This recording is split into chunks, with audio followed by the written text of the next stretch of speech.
आतिफ खान ने पीटीआई में forward block बनने की तरदीद कर दी है। तहरीक इंसाफ में कोई फॉरवर्ड ग्रुप बनने नहीं जा रहा। पार्टी में इख्तलाफ होता है लेकिन बानी की रिहाई पर कोई समझौता नहीं करते। इस मौका पर आपस में इख्तलाफात नहीं होने चाहिए। वज़ीर आला का मेरे साथ इख्तलाफ है तो ठीक है। असद कैसर, शकील खान समेत सीनियर रहनुमाओं के खिलाफ बातें नहीं होनी चाहिए।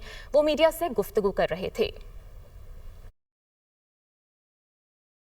में कोई फॉरवर्ड ब्लॉक बनने नहीं जा रहा। मेरी हमेशा ये कोशिश होती है कि मैं पार्टी के अंदर के मामलात को मीडिया पे डिस्कस नहीं करना चाहता। मुझे तो इस बारे में नहीं पता कि उन्होंने चीफ मिनिस्टर साहब कितने पैसों का दावा कर रहे हैं। अब अगर वो कल को कहें कि जी मैंने तो दावा ही नहीं किया, तो फिर आप उनसे क्या सवाल पूछेंगे।